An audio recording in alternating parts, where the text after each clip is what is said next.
모든 사람들에게는 다 인생의 광야가 찾아옵니다. 인생의 광야가 없는 사람은 없지요. 인생의 광야가 찾아오면 대부분의 사람들은 절망하고 좌절하고 낙심하고 포기합니다. 더 어려운 사람은 삶을 포기하게 되지요. 그래서 원치 않는 뉴스의 소식을 우리가 접하게 되는 것입니다. 안타까우면서도 이런 생각해 봅니다. 얼마나 힘들었으면, 얼마나 그 고통이 감내할 수 없는 수준이었으면 그런 삶을 선택했을까? 마음의 아픔이 찾아와요. 광야에 있을 때 우리의 마음속에는 고통과 아픔과 슬픔이 참 많습니다. 여러분, 가정에 어려움이 찾아오거나 사업에 어려움이 찾아오면 믿음이 좋은 사람들도 믿음이 흔들리게 되어 있습니다. 그런데 다시 한번 가만히 생각해 보면 광야에는 좋지 못한 것만 있는 것은 아닙니다. 광야가 아니면 절대로 경험할 수 없는 하나님의 은혜, 유익, 감사의 자리가 있다는 거예요. 제가 목양실에 앉아서 한번 노트에 적어봤습니다. 인생의 광야에서 우리가 가질 수 있는 은혜가 무엇인가, 유익이 무엇인가, 감사가 무엇인가 적어보니까 약 한 25가지 정도가 나왔습니다. 그 25가지를 다 설교하면 여러분들이 중간에 나갈까 싶어서 제가 오늘은 8가지만 아주 간단하게 말씀을 전합니다. 우리 인생의 광야에서 그 광야가 아니면 절대로 경험할 수 있는, 경험할 수 없는 그런 은혜가 무엇일까? 첫 번째가 자기 자신의 연약함을 깨닫게 된다는 것입니다. 대부분의 사람들은 인생의 광야를 만나기 전에는 자신만만합니다. 어떤 사람들은 기고만장하고요. 어떤 사람들은 아나무인의 삶을 살기도 합니다. 사업도 잘 되고 건강하고 삶의 자리에 형통함이 찾아오면 그렇지 못한 사람들을 무시하는 거예요. 업신여기는 경우도 있습니다. 그런데 자기 자신의 삶에 광야가 찾아오면 정말 자기 자신도 별 볼 일 없는 연약한 존재라는 것을 깨닫게 됩니다. 내가 알고 있는 나와 실제적으로 존재하고 있었던 나는 너무나 다른 거예요. 인생의 광야를 만나기 전에는 실제로 존재하고 있는 자기 자신의 존재성에 대해서는 별로 생각하지 않습니다. 왜? 잘 나가고 있으니까요. 그러나 원치 않게 인생에 광야가 찾아오면 내가 알고 있는 나와 실제로 존재하고 있는 나는 너무나 다르다고 하는 사실을 깨닫게 돼요.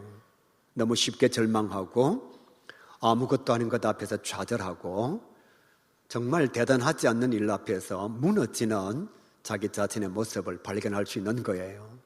그래서 우리가 광야를 통해서 깨달을 수 있는 은혜가 무엇인가 하면 내가 원래 약한 존재라고 하는 사실을 깨닫게 됩니다.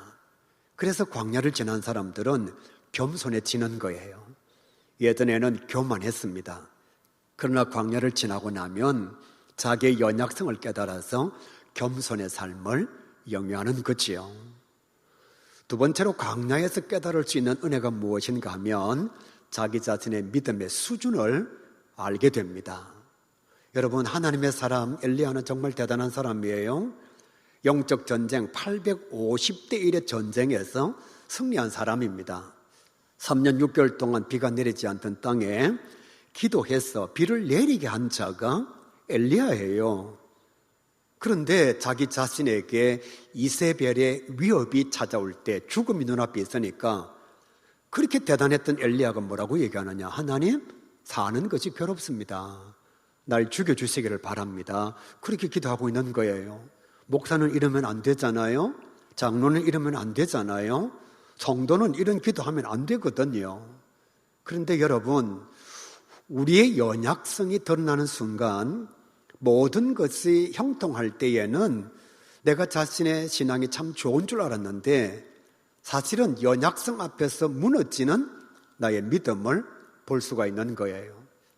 교회 봉사 많이 할 때에, 헌금 많이 할 때에, 일감을 많이 감당할 때는 자기 자신의 믿음이 참 좋은 줄 알았습니다. 그런데 막상 인생의 광야가 찾아오니까 자기 신앙이 너무 보잘것없는 거예요. 여러분, 예수님께서 제자들을 3년 동안 데리고 다녔습니다. 도제 수업을 하신 거예요. 기적을 보여줬습니다. 여러분, 눈앞에서 죽었던 사람이 살아났어요. 한 사람이 먹어도 모자랄 도시락 하나 가지고 2만 명이 먹고도 12광저리가 남았습니다. 목사가 전하는 하나님의 말씀이 아니에요. 진리의 근본 되신 예수님께서 직접 전해주시는 하나님의 비밀, 하늘의 복음의 음성을 들었던 자들이 제자들입니다. 그런데 인생의 광야, 예수님께서 십자가에 달려 돌아가시니까요, 다 숨었습니다. 한 사람도 자기 자신이 사도라고 자기 자신의 정체성을 드러내는 사람이 없습니다. 똑같은 인생의 광야에서 다니엘은 하나님을 믿는 것이 드러나면 죽을 수 있는 상황인데 오히려 창문을 활짝 열어놓고 남들이 다 보란 듯이 다락방에 올라가서 기도합니다. 인생의 광야가 찾아오면 자기 신앙의 수준을 깨달을 수가 있습니다. 목사도 무너져요. 장로도 넘어져요. 평상시에 믿음 좋다고 성도들한테 막 자랑했던 사람들요, 인생의 광야의 시간이 2년, 3년만 지나도 믿음이 무너지는 것을 볼 수가 있습니다. 따라서 사랑하는 가요의 성도 여러분, 인생의 광야에서 우리가 깨달을 수 있는 것은 내 자신의 믿음이 어떠한가 하는 것입니다. 그래서 광야를 지난 사람들은 인생의 중심이 무엇인지를 깨닫게 돼요. 세 번째로 광야에서 우리가 느낄 수 있는 게 무엇인가 하면 내 삶의 중심의 진짜를 알게 된다는 것입니다. 병원에 입원하기 전에는 건강이 삶의 중심이 아닙니다. 절대로 아니에요. 목사님이 늘 설교합니다. 쉬십시오. 여러분, 인생의 돈이 전부가 아닙니다. 그러는데도 병원에 입원하기 전까지는 죽기 위해서 일하는 거예요. 그걸 고사성어나 아주 유명한 말로 죽을 똥 살 똥 일한다 이렇게 말합니다. 이 사람들은 그렇게 살면 안 되는데도 건강을 잃기 전에는 죽으려고 일하는 거예요. 진짜 죽을 똥 살 똥 일하는 겁니다. 그런데 병원에 입원해 보니까 이 돈이 인생의 전부가 아니에요. 어떻게 하든지 사는 날 동안에 건강해야 되겠다. 그래서 삶의 중심이 무엇인지를 깨닫게 됩니다. 사업이 망하기 전에는 사업의 성공이 최고의 가치였습니다. 그런데 부도가 딱 나고 나면 돈이, 출세가, 성공이 인생의 전부가 아니구나. 그 인생의 광야를 만나게 되면 그것을 깨닫는 거예요. 그러면 내 삶의 중심이 무엇이냐?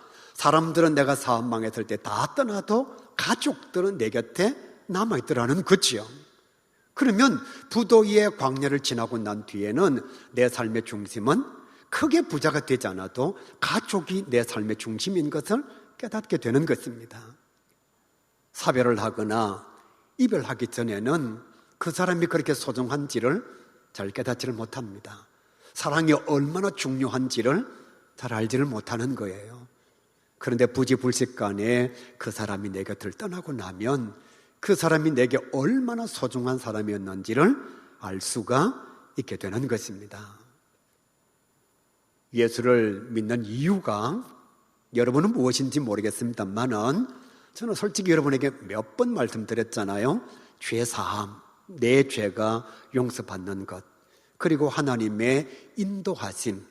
이 험한 세상을 살아갈 때 나 혼자 살아갈 수가 없으니까 하나님께서 인도해 주셔야 된다는 것, 그리고 마지막 내 삶이 끝났을 때에 나에게 주어질 영생. 제 신앙의 80%는 영생입니다. 예수 안 믿어도 이 땅에서 웬만큼 살아갈 수 있습니다. 죄사함의 문제요, 어차피 내가 알지 못하는 영역이에요. 그래서 제 마음속에 신앙의 중심이 무엇인가 하면 8알은 영생입니다. 하나님의 나라입니다. 그런데 우리가 신앙의 중심을 제대로 알지를 못하면 내 삶의 현장에 어려움이 찾아왔을 때에 잘 먹고 잘 살지를 못하니까 예수님을 떠나게 되는 거예요. 신앙을 포기하게 되는 것입니다. 인생의 광야에서 진짜 믿음의 중심을 깨닫는 사람이 하나님의 은혜를 경험하는 자라 그렇게 말할 수가 있습니다. 죽음이 오면요, 세상의 모든 것은 다 의미가 없습니다. 돈이 아무리 많아도 죽음이 내 눈앞에 오면 그 의미가 없어요.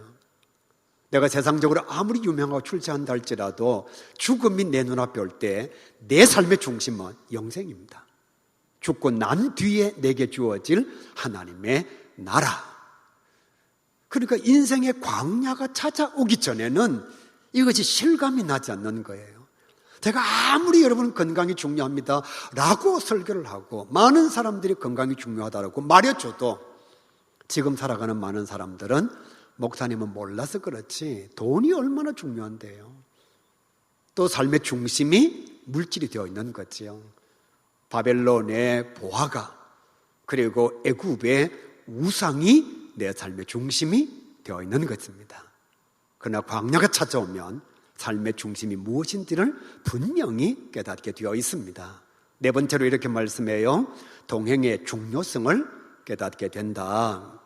내가 힘들면 사람들이 다 내 곁을 떠납니다. 여러분, 교회도 마찬가지예요. 내가 사업이 잘 되고 좀 돈을 잘 쓰고 남들에게 밥 잘 사주고 선물하기 좋아하면 내 곁에 사람들이 많이 모입니다. 그러나 원치 않게 내게 질병이 찾아오거나 사업이 어렵거나 내 삶의 현장에 인생의 광야가 찾아오면 내 곁에 그렇게 많았던 사람들이 서서히 떠나가기를 시작합니다. 정말 소중한 사람이 누구냐? 그때 나와 함께 동행해 주는 자들이 있지요. 성경은 이렇게 말씀합니다. 모든 자들이 이스라엘 곁을 떠났을 때에 하나님은 그 백성들을 버리지 아니하시고 떠나지 아니하셨다.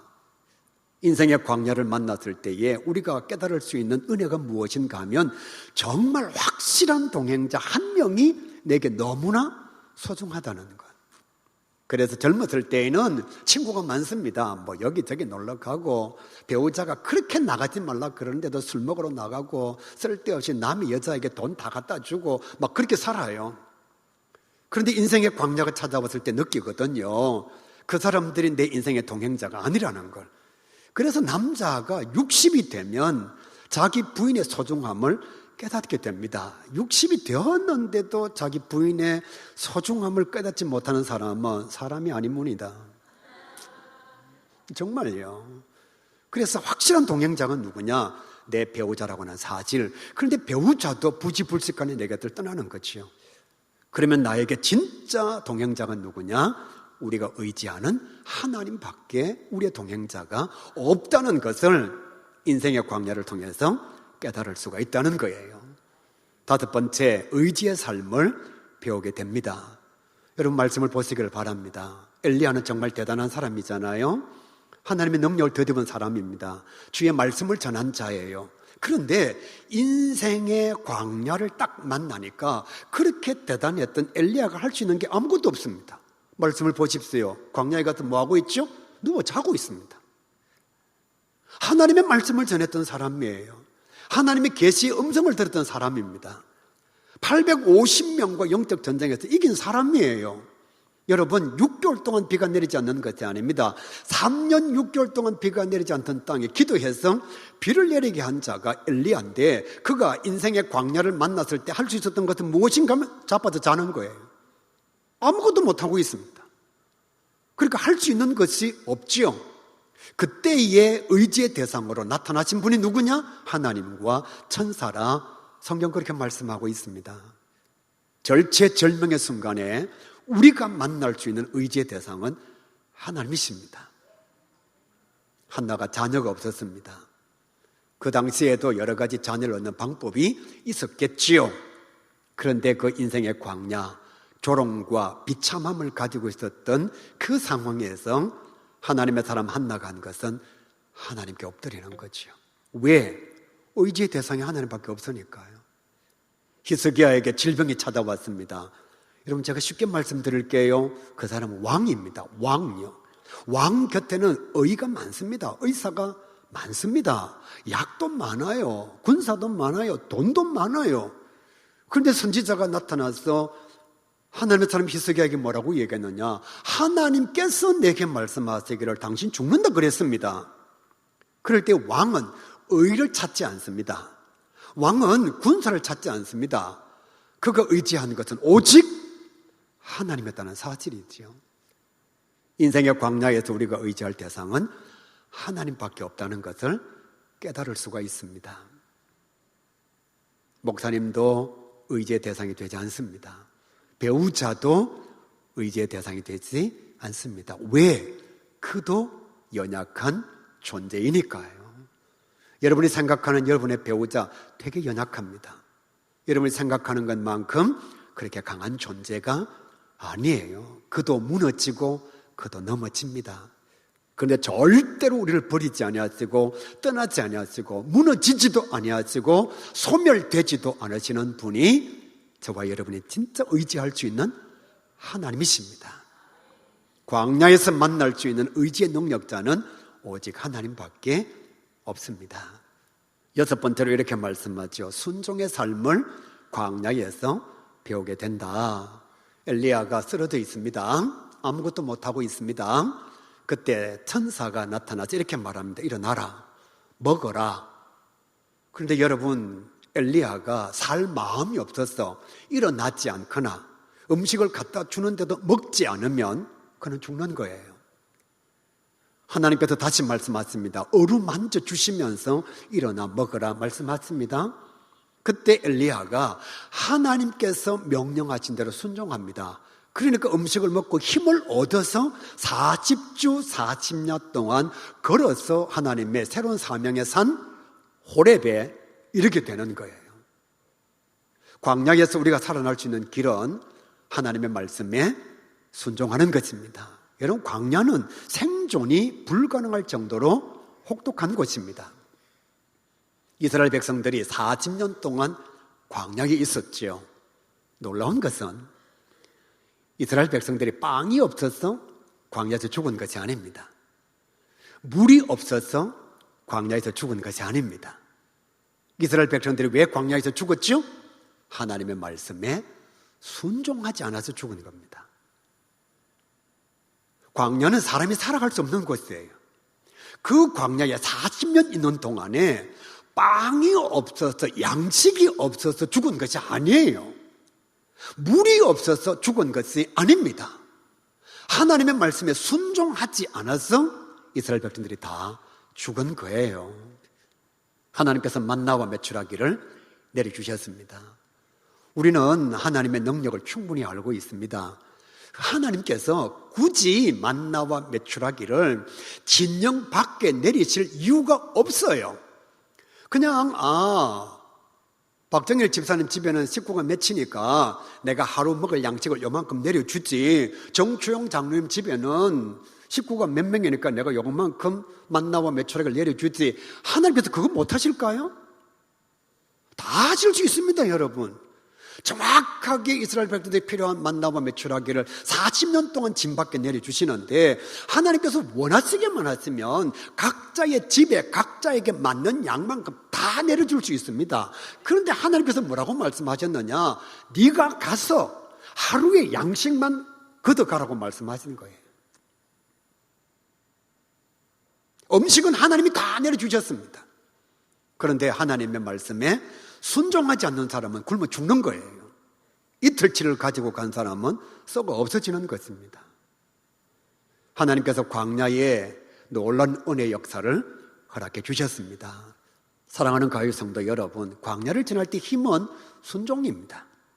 정말 하나님의 말씀에 순종하면, 하나님이 살아계시지 않으면 모르는데 하나님이 살아계시면 하나님의 말씀에 순종하는 자에게 어떻게 광야를 지나가지 않게 하시겠습니까? 그래서 광야는 훈련의 과정 속에 순종을 배우는 곳입니다. 일곱 번째 이렇게 말씀하죠. 인도의 삶을 배우게 된다. 하나님께서 엘리야를 40주 40년 동안 걸어서 호렙산에 이렇게 하셨습니다. 요즘은 내비게이션이 있으니까 구글 맵이 있으니까 네이버 지도가 있으니까 그냥 쭉 따라가면 갑니다. 그런데 여러분, 이 시대에 수천 년 전에 호렙의 산, 그 산까지 40일을 걸어서 가야 되는데 방향을 어떻게 할까요? 어디로 가야 될지 어떻게 할까요? 그런데 하나님께서 40주 40년 동안 걸어가는 엘리야를 정확하게 인도하셔서 호렙산에 이렇게 하신 것입니다. 그 광야에는 죽음의 고통이 넘쳐나는 곳이요. 하나님은 40일 동안, 그리고 이스라엘 백성들을 40년 동안 인도하시는 것을 포기하지 않았습니다. 낮에는 구름 기둥, 밤에는 불 기둥, 홍해가 있으면 열어서 길을 내어주시는 하나님. 하나님께서 이스라엘 백성들을 인도하신 거예요. 하나님께서 엘리야를 인도해 주신 거지요. 사랑하는 가요의 성도 여러분, 소경이 소경을 인도할 수는 없습니다. 그러므로 우리의 진정한 인도자는 하나님 외에는 없습니다. 내가 뭘 그렇게 많이 알 수가 있을까요? 알지 못하는 거지요. 따라서 우리가 광야, 인생의 절망의 자리에서 배울 수 있는 은혜의 자리가 무엇인가 하면 우리의 인도자는 오직 하나님이시다. 그것을 깨닫게 되는 거예요. 마지막 8번째, 그러므로 우리가 광야에서 가질 수 있는 하나님의 은혜는 감사의 삶을 배우게 되는 것입니다. 사람들이 있을 때는 몰라요. 병원에 가기 전에는 건강이 얼마나 중요한지 모릅니다. 아내가 내 곁에 있고 남편이 내 곁에 있을 때에는 그 존재가 얼마나 소중한지를 모릅니다. 사라지고 나면 있었던 것이 얼마나 감사한지를 깨닫게 되는 거예요. 머리숱 많은 사람들은 매주일 감사헌금 하시길 바랍니다. 그거 하나 심을 때마다 5,000원이거든요. 우리 교회 성도들 가운데 머리 심은 사람한테 물어보시길 바랍니다. 머리숱 너무 많은 사람 막 솎아내잖아요. 그죠? 그러면서 아까운 줄도 몰라요. 그런데 머리 한번 빠져봐요. 한 올이 얼마나 소중한지. 어떤 사람이 머리카락이 세 올밖에 없어요. 이발소에 가서 이렇게 말합니다. 가리마 타달라고. 세 가닥밖에 없는데, 그러다가 한 가닥이 빠졌습니다. 그러니까 이렇게 말하죠. 올백 해달라고. 2개밖에 없으니까. 그러다가 또 하나가 빠져버렸어요. 이제 하나 남았습니다. 하나를 좀 제대로 관리해달라고. 그러다가 파마하다가 한 가닥이 또 빠져버렸습니다. 다 없어졌습니다. 그러니까 머리를 만진 분한테 이렇게 말하죠. 다 없어졌죠? 광이나 내주세요. 여러분, 없는 사람은 너무너무 소중해요. 근데 있는 사람은 그것을 모른단 말이에요. 이스라엘 백성들이 애굽 땅에 있을 때 뭐라고 얘기했죠? 하나님 죽을 것만 같습니다. 우리를 살려주십시오. 이렇게 말했단 말이에요. 근데 그들이 광야에 도착했을 때 뭐라고 얘기했죠? 광야의 삶이 너무 어려우니까 애굽에는 고기도 있었고 먹을 것도 있었고 잠잘 것도 있었고. 그러면 그 애굽에 있죠. 왜요? 있을 때는 모른다는 거예요. 애굽에 있을 때는 몰라요. 그것이 사라진 광야로 오니까 그제서야 애굽이 얼마나 소중했는지를 깨닫게 되는 거죠. 인생의 광야를 만나기 전에는 지금 내게 주어진 것이 얼마나 감사한지를 몰라요. 여러분, 교회의 분열과 송사와 아픔이 한번 벌어져 보세요.